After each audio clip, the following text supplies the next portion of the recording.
I'm Spencer Levy, and this is the Weekly Take. Sometimes I just got to learn to get out of the way and let our guests do the talking. And this is one of those times. On this episode, the business world, according to one of the most accomplished and well-rounded guests we've ever welcomed on the show. One of my favorite sayings is that when life comes to teach you a lesson, if you don't pass the test, you will repeat the class. That's Carla Harris, a pioneering executive who built a career on Wall Street and performed before a sellout crowd at Carnegie Hall. How's that for a combination? The daughter of a school teacher and commercial fisherman, Carla attended Harvard University, then climbed the ranks at Morgan Stanley, serving in several leadership positions, and now, as she celebrates her 35th year at the firm, as a senior client advisor. Along the way, she has written 3 books on business and leadership, including Strategize to Win, a 2014 book that we'll talk about a lot in our conversation. Carla also chaired the National Women's Business Council during the Obama administration and has sat on the boards of numerous foundations. Somehow, she found time to launch a podcast as well, Morgan Stanley's Access and Opportunity with Carla Harris, and to record 4 gospel CDs, including a Christmas album that was a bestseller on Amazon. Talk about live, work, play. Carla has done it all. Coming up, we're on location at last month's CBRE Multifamily Conference in Nashville for our powerhouse perspective on life, business advice, career strategy, and the real estate industry. The voice of Carla Harris. That's right now on the Weekly Take. Welcome to the Weekly Take, and this week we are privileged to be joined by Carla Harris, Senior Client Advisor for Morgan Stanley, speaker right here in Nashville, Tennessee for our multifamily conference. Carla, thank you for joining the show. Oh, thank you for having me, Spencer. Wonderful. Well, Carla, thank you so much for joining us today. And Carla, I would love to read your bio, and I say this with no disrespect to my prior guests. It would take the whole show. It is that impressive. Not only is your bio impressive, but I was able to read one of your books, Strategize to Win, yes, which we'll be talking a great deal about today. It talks about leadership, career advice. If you are reading this book, what do you want your readers to get out of it? Sure. I wrote that book actually with 3 types of people in mind. Number one, millennials, people who in 2012 were starting to start out in their career and they were trying to figure out what their first job was. I wrote it for people who had been laid off, who now were trying to get another job. As you remember, there was a lot of dislocation in 2011 and 2012. And I realized part of the reasons that people weren't getting jobs is they didn't know how to tell the story. They didn't know how to tell their story. And then I also made it for career switchers, people who might have been a nurse or who might have been a teacher for 30 years and decided they wanted to go into marketing or they wanted to think about something in finance. Again, how to tell the story, how to think about it, how to recognize opportunities. What I love about what you said, and most of the things you said in this book, is storytelling and communicating. And one of the things I do in addition to this podcast and being a public speaker myself is I teach public speaking. And I talk all about storytelling and being able to do it in bite-sized pieces and being able to speak to the audience. How important is communication skills as part of your package of skills that you talk about in your book? Yes, communication skills are probably, that skill is probably the most important one, Spencer, I would say, because not only should you be able to express yourself in a written way, but being able to communicate an idea in the way that the listener wants to hear it. I say to people all the time, if your listener does not act on that which you are asking them to act on, then perhaps you're not a great communicator. So you should always be thoughtful about how somebody needs to receive the message before you actually start to deliver the message. But being able to express yourself is important across all industries. Now, of course, you mentioned many other skills in your book. You talk about strategic skills, presentation skills, management, selling. But does everybody have the ability to demonstrate their skills for success? I don't think people equally have an opportunity to demonstrate their skills for success, depending on the environment. Because one of the things you've heard me say, Spencer, is that I think so often people of color and women are underleveraged in organizations. They can do far more than they've been asked to do. So I think it's important for organizations to think about whether or not they're giving equal access to opportunity. But I also say, as an individual, you should look for opportunities, even if it's not in your job description, to show what you can do. And here's an example. I started in mergers and acquisitions in my career in 1987. I wasn't necessarily getting an opportunity to go to this board meeting or that board meeting or present, but I was very involved in recruiting because that was important to me. That was something that I wanted to do. So guess what? It really did enhance my selling skills. I never lost candidates early on to the competition because I could sell. And if I could sell nothing else, I could sell Morgan Stanley. So by the time I did get to that boardroom, I knew how to make a compelling sell. Mm-hmm. And being able to sell the thing you want to sell. You're selling the organization. And you talk a lot about in this book of the content, finding content of things you want to do, because if you want to do it, you're going to do better at those things. Tell us a little bit about that. Yes, the content of the job is important. And in the context of Strategize to Win, the way I talk about it is so many people say, I need that particular job. And so I tell readers, don't focus on a specific job with a specific title. Think about the content of the job. And are you getting that? So here's the example. People say all the time, I want to be an analyst at M&A. I want to be an M&A because I really want to know how to value companies. Well, guess what? You can do that as an analyst in M&A, but you can also do it in research. And in research, they have to value companies because they have to say, is this company more valuable than that? Guess what? In credit research, in order to put a credit rating on a company, you need to be able to value the company because that's going to impact how you're thinking about the credit rating. So there are 3 jobs as opposed to 1 now. If you're focusing on the content, each of those jobs will teach you how to value a company. So that's what I meant by focusing on the content and not the job title. Well, you know what, Carla, if we could drop the mic right now, I think I might drop the mic right now, because when I talk to folks in the audience of young professionals in the real estate business, I say, who here wants to be in private equity? Every hand goes Absolutely. up. And I'm like, why? You said, well, they make the most money. They do the coolest things. I was like, let me tell you a story. The most successful professionals I know, including many of the top producers standing right out there, started in research, started in financial consulting. They started in appraisal. These don't sound cool, but getting the experience of underwriting all different types of deals early in your career doesn't have to start at the end point. You agree with that? That absolutely. It's about building this portfolio of skills that actually makes you attractive for lots of other jobs. As you know, in Strategize to Win, I talk about getting these strategic skills, right? The communication, the organizational skills, the problem-solving skills, because these things are actually useful across any industry, whether you're in real estate or you're in entertainment or you're in basic finance. No matter what seat you're sitting in, if you have those skills, you can get that opportunity. Because getting a job, as I also talk about in Strategize to Win, is not about your prerequisite experience. It's about understanding what the buyer is buying. And if you know what the buyer is buying, you can tell your story through that lens, so that in telling your story, they hear that you know what it takes to be successful in that job. Mm-hmm. So I tell people all the time, if I'm trying to get a job at Morgan Stanley and I'm trying to get a job at the New York Times, same woman.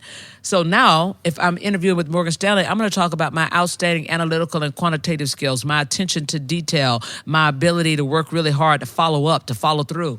Same woman is going to stress now my writing skills, my relationship building skills, my ability to connect with people and get them to tell me things that they don't tell other people. That's how I'm going to become a great reporter. Same woman, different story in terms of what I stress. All of these parts are Carla Harris, but the New York Times is not necessarily buying the analytical and quantitative skills, and Morgan Stanley is not necessarily buying my ability to connect and get people to tell me things that they wouldn't tell other people. They value those things, but those aren't the things that are the key success factors for those jobs. Mm-hmm. And one of the things, the concepts that you use in your book, and I use a lot in my business, is the concept of table stakes. Mm-hmm. What are the basics you need that are, if you don't got these, have a nice day. But then in your speech today, you talked about this, quote, hustle gene. Mm-hmm. And I've often said, and maybe I'm incorrect, when I teach public speaking, I can teach you how to write a great speech. I can teach you how to deliver a great speech, but I can't teach you drive. Mm-hmm. Do you disagree with that? I do think that drive can be instilled. Mm-hmm. It is better if it's innate, mm-hmm. but I do think sometimes people don't know how to harness or manifest their drive. And so I do think it can be taught, but the real hustlers, I would say is more innate than not. Mm-hmm. Well, there's another concept you use in this book I use almost daily, which is maybe the most important word in the English language, which is courage. Yes. And I think it's the most important word because it is the table stakes to get big things done. Mm-hmm. It's the ability to make mistakes and move forward. And I'll give you one story. So mid-career, about 7-8 years ago, I gave the biggest speech of my life. And I was in front of 3,000 people, board of directors, all the big bosses were there. And I made a strategic decision. I said, I'm going to do this my way. And my way is a little theatrical. It's a little bit more emotive, and use the term emoting a lot.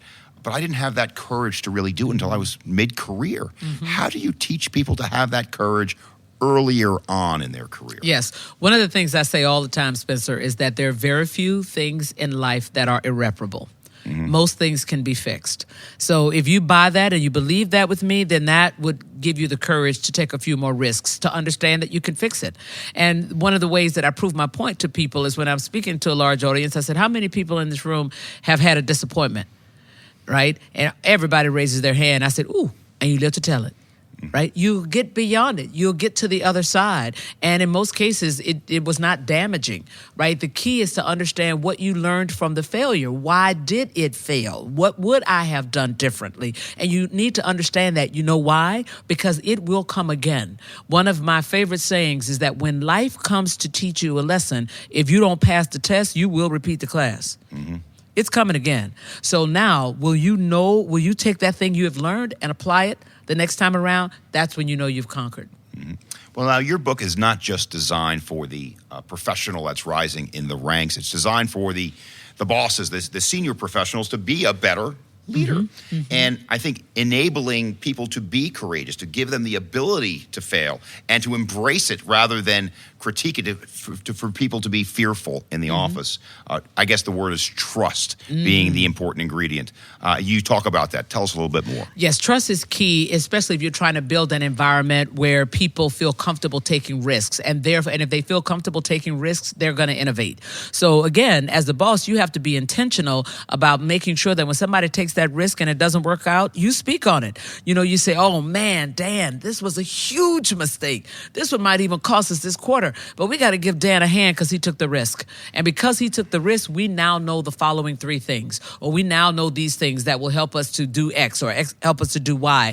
And when people see that you appreciate the contribution, that you value the fact that they took the risk, then that will give them the encouragement that they need to go out and take a risk. They know it's not going to be career limiting. They know it's probably not going to cost them, a promotion or cost them something else. And that's the reason that people don't take risks, because most of these environments, certainly throughout my 30 years on the street, is that you felt like if you made a big mistake, it was career limiting, or it was going to really impact your bonus, or it was going to stop you from getting promoted. We can't afford to have that in cultures today if you want people to innovate. And if they don't innovate, you won't be able to lead.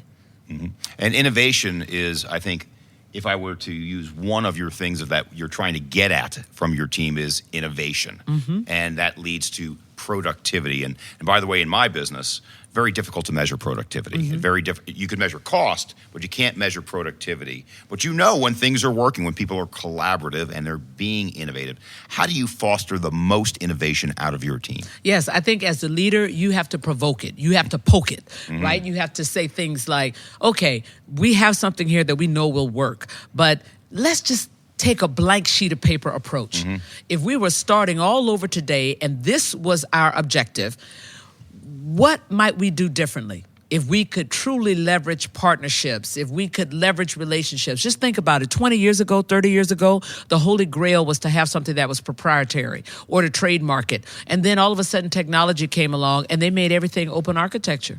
They weren't going to charge you for it. Everybody could use it. And they found a different way to make money. Oh, look at that, right? Mm-hmm. Now, we have that same kind of opportunity. How might we do it differently? We charge for this. What happens if we give it away for free? What else could we create that people might value? Could we, in fact, get more customers if we gave this away for free? How might we, approach work? And look at what's going on with back to work, right? People are so afraid. There's so many people trying to go back to the way things were. So many people trying to convince them that that's the only way that you can teach and to lead is for people to be in the same place.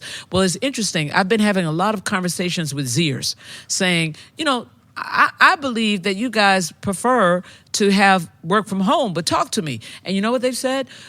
We believe that you can work from home, and we want at least one day, if not two, but we do value being in the office because it's more efficient.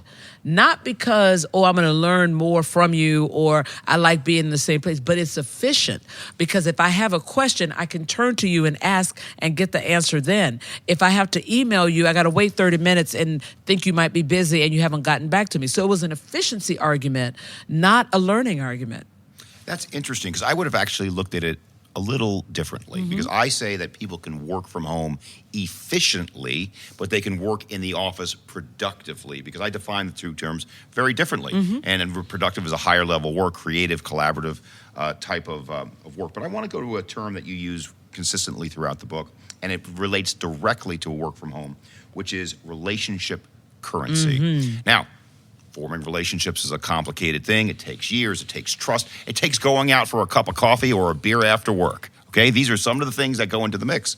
So if you're trying to build that relationship currency, how does that fit in the new world of work from home? That was the most asked question of me over the last 2 years. And let me tell you, I will debate you on one point about it takes years. I tell people that building relationships is easy. It's just frequency of touch.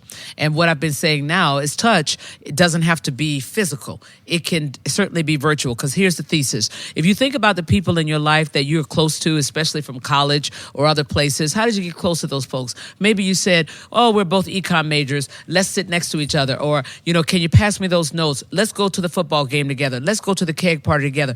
It was that touch that then created the relationships. Well, here's what I told people in the virtual world. Well, if you're trying to build a relationship with Spencer, now you say, Spencer, before we went into this shelter-in-place protocol, I wanted to get a few minutes with you to talk about A, B, and C. Can I do a 10-minute Zoom with you? Then when you get that 10-minute Zoom with Spencer, you say, I'm a woman of my word. I want to earn another 10 minutes with you. So at 9 minutes and 30 seconds, you cut it off. Now, one or two things are going to happen. Spencer's going to say, I enjoyed this conversation. Anytime, just get another 10 minutes, talk to so-and-so and get on my calendar. Or he's going to say, no, I have another 5 or 10 if you do, and then be prepared to move the conversation and then do it again.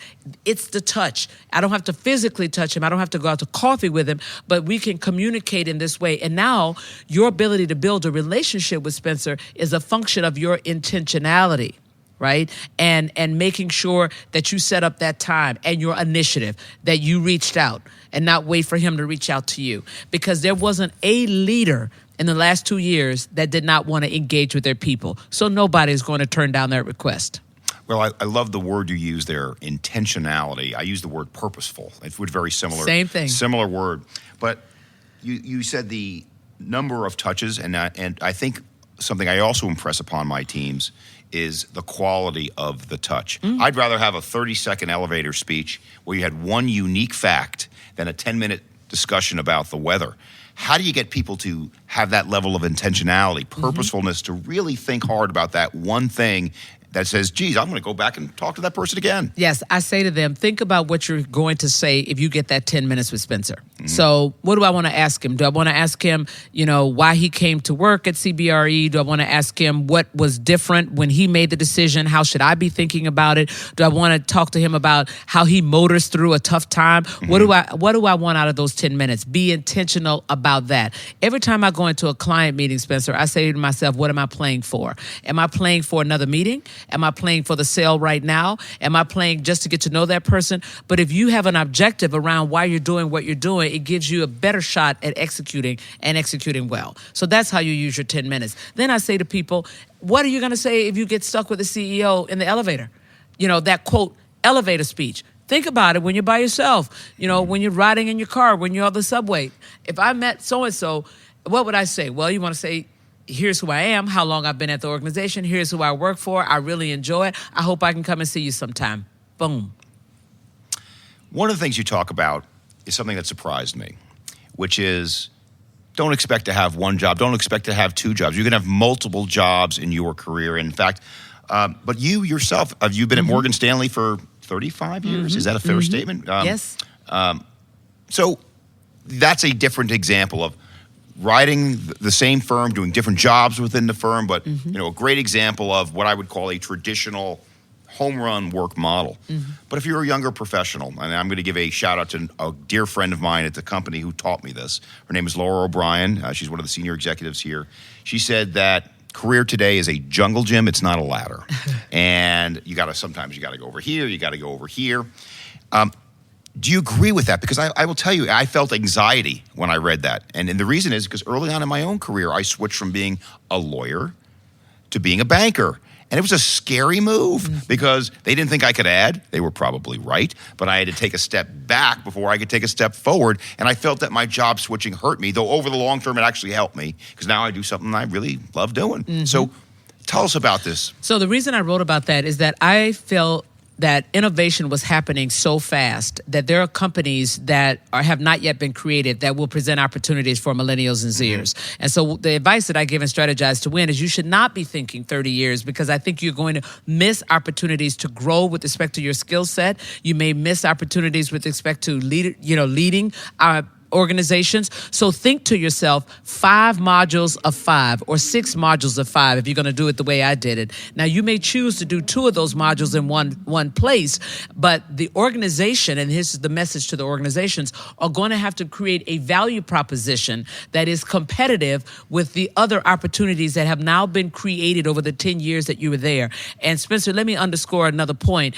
One of the things that I've been saying to companies over the last 2 years, it's going to be incumbent upon you now to present that value proposition as to why somebody should be at your organization. Many organizations and many leaders haven't asked the question and answered the question in a long time. Why should you work here? Well, that's what employees are asking now. So that value proposition needs to be rolling off of your tongue if you're a leader at that organization. And that's why I wrote what I wrote, because I could see it back in 2012 when I was writing that book, that given what was going on with innovation then, it was going to dictate that if you wanted to get greater positions and more compensation, chances were you're going to have to move organizations, even if you came back.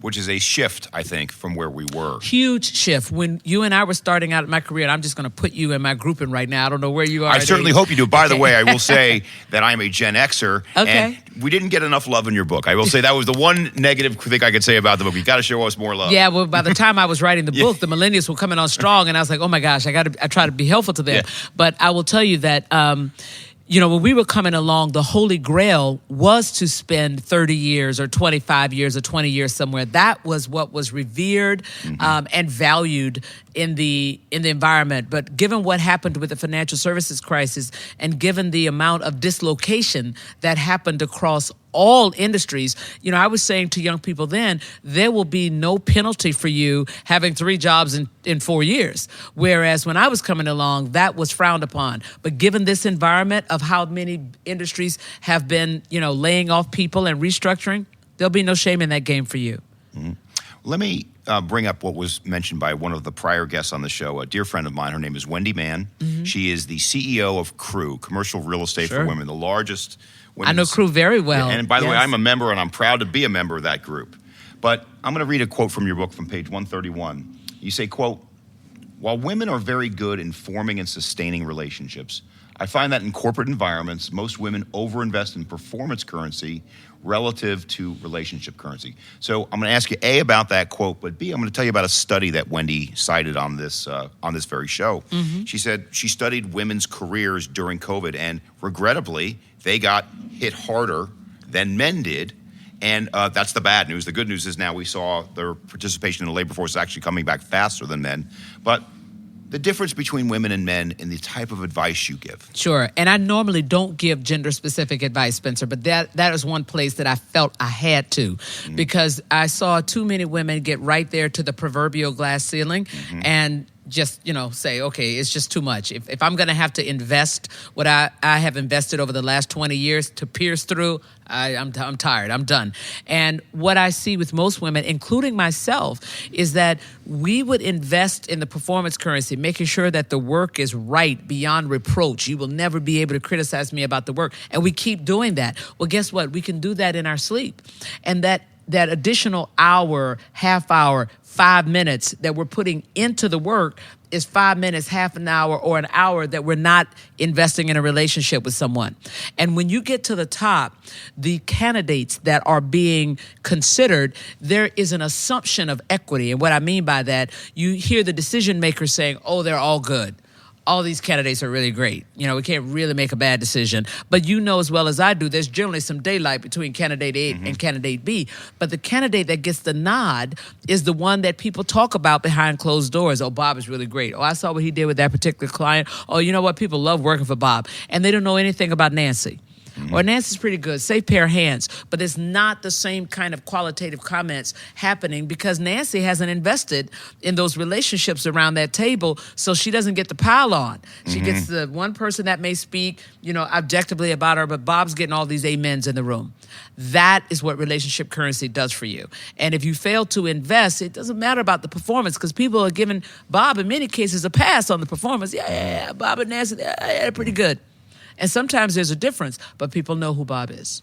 So we're just about out of time here, Carl. So I'm going to ask you a couple quick-hitting questions, if you don't mind. So one of the concepts you talk about in your book is, sort of do what you love. What if money didn't matter? So if it's not too personal question, if you weren't doing what you're doing today, if money didn't matter, what would you do? I have to tell you, Spencer, I have enjoyed for 30 years what I have been doing, and I really am loving life now because I have an opportunity, for Carla the author, Carla the speaker, which I love doing. I have an opportunity to do corporate board work, which I thought was the right next step after gathering 30 years of experiential and intellectual capital on Wall Street. It gives me the ability to really be value add around a board table. And then I have an opportunity as a banker to bring all those skills to bear on early stage companies through the Morgan Stanley Multicultural Innovation Lab. And then I get an opportunity to amplify the inequity in the distribution of capital to women and people of color through the Access and Opportunity podcast. So I love doing what I'm doing now. And I tell you that when I started my career in 1987, despite those hours, I remember saying, man, I would do this for free. Now, I'm not going to tell anybody that because if the guy next to me is getting paid, I want to get paid. But I loved doing it then because it was dynamic. You always learned. You were always being challenged. So I love doing it. Now, I will tell you this. I do want to do one thing in my professional life. I want to get me a Grammy. Badly. I want a Grammy. I tried to end this podcast once with a sing-along, and it did not make the air. I'm not going to try to do that to you today, Carla, but Carla is an accomplished singer. 4 albums, sold out Carnegie Hall a few times, the Apollo Theater. So, wow, you've really made the job. And I think that's another lesson learned from your career is that you're not just an investment banker. You're all these other things within the context of investment banking. And so I guess victory is loving what you do, but you help shape that, correct? Yeah, that's absolutely right. And if there's any message that I want to leave to especially your early professional listeners, is that you do not have to compromise yourself or your passions in order to pursue something professionally that you also like or even that you feel like you ought to do. You can, in fact, have it all. It's just about defining what all looks like to you. And I'm going back to that same special word again, having the courage to do so. Absolutely. I can't end this show any better. Carla Harris, Senior Client Advisor, Morgan Stanley. Carla, it was an honor to interview you today. What a great job on stage. What a terrific interview. Thank you so much. Thank you. It was my pleasure. Thank you, Spencer, for having me. For more on writer, gospel singer, podcaster, and Wall Street leader Carla Harris, and more on our show, check out our website, cbre.com/The Weekly Take. We'll be back with some special events in the weeks to come. Among them, we take the show on the road to the ICSC conference in Las Vegas and to the CBRE Women's Networking Forum in Chicago, where we'll join some of our leading women executives in an interactive conversation with the audience in attendance. Lots of dynamic, informative programs on the horizon. For now, we hope you'll share this episode with your network and also subscribe, rate, and review us wherever you listen. Thanks for tuning in. I'm Spencer Levy. Be smart, be safe, be well.